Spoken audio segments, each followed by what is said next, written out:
Now to China, as the country announced sweeping changes to its top military command this week with the promotions of 5 generals. The high-level appointments come just 2 weeks before the once-in-a-decade generational leadership change. CCTV's Anand Naidu has more.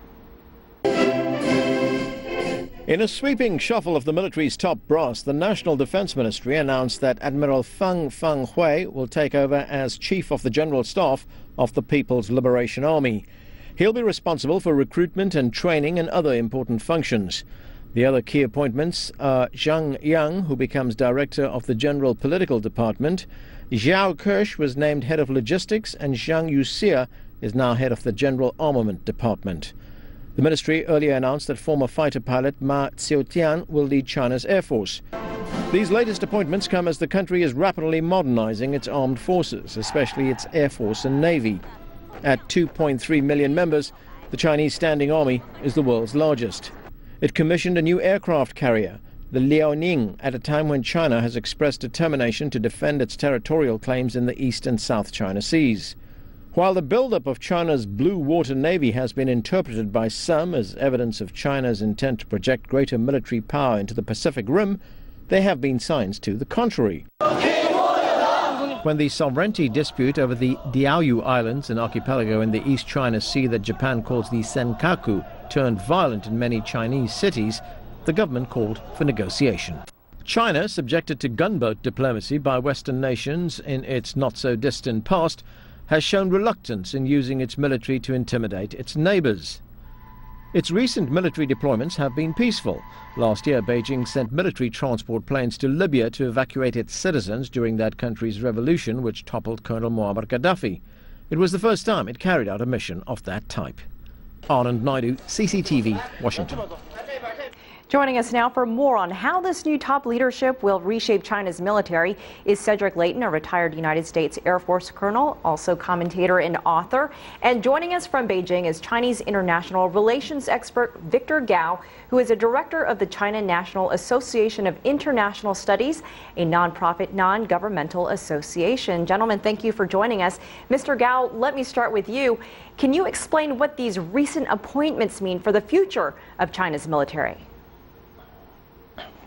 Now, I think the recent reshuffling of the top Chinese military leaders is very routine, and this is actually very much related to the Party Congress, which will be convened next week, as well as very much related to the National People's Congress and the CPPCC session, which will be held in March 2013. So many generals reach their retirement age. They need to be replaced by younger generals.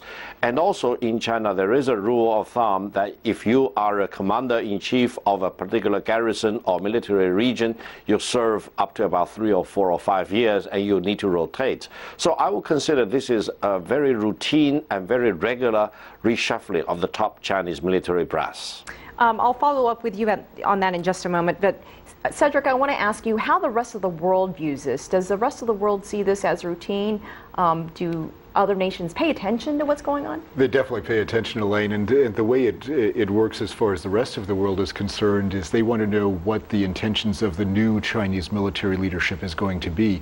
And although just like in the U.S. there's a standard rotational procedure for military commanders, you end up always wondering what's next, what these people will actually want to do, and if there's a new emphasis on a specific service. And if they're looking at the Air Force and the Navy as areas of emphasis in China, that mirrors what the United States will be doing in the Pacific as well.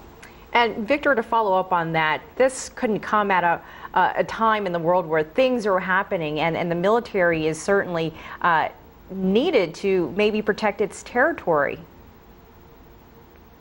Of course, the Chinese military is very different from the American military, whereas the United States military is the only military superpower remaining in the world today with the largest military budget, with Air Force, Navy, and ground forces deployed to many parts of the world, the Chinese military is very much defensive in nature, and the Chinese military budget is only a fraction of the United States. Of course, there are changes in the Chinese military. The Navy is becoming more important, the Air Force is becoming more sophisticated, and also what we call the second artillery, that is the missile forces, including the intercontinental missiles, are being upgraded and becoming more and more important. But overall, the Chinese armed forces are very much defensive in nature. China does not have a single soldier stationed abroad, and there are many peacekeepers from China who operate under the United Nations flag. So in this nature,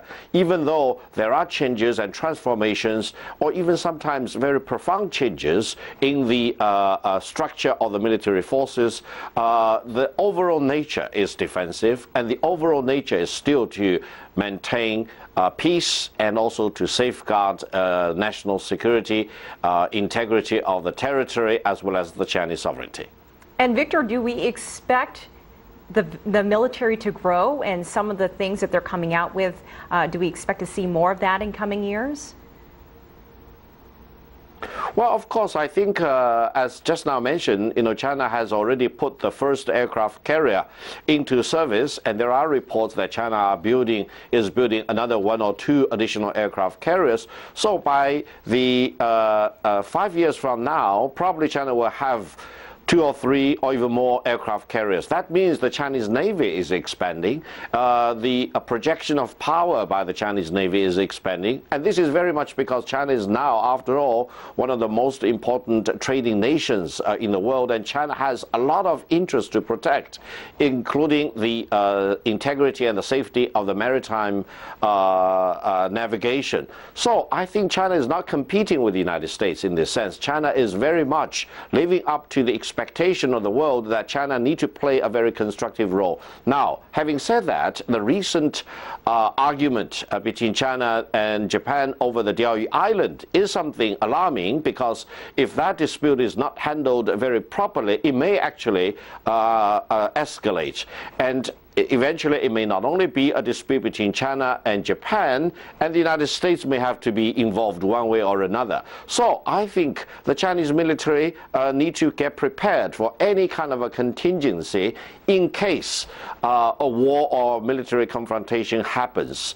And I think even though the Chinese military is very much defensive nature, I think decision makers in Washington probably know very well that China has all the nuclear deterrence, and the Chinese nuclear submarines can be submerged for up to 6 months, and they can be deployed in all the oceans in the world, including Pacific, Indian Ocean, the Atlantic Ocean, and the Arctic. So I think from Washington's perspective, even though they truly believe that China is still very peaceful, but they do not want to mess around with China militarily, because any confrontation militarily between China and the United States will have the potential of escalate out of control, and eventually total war or total confrontation between China and the United States will make sure that neither China or the United States will emerge as a winner.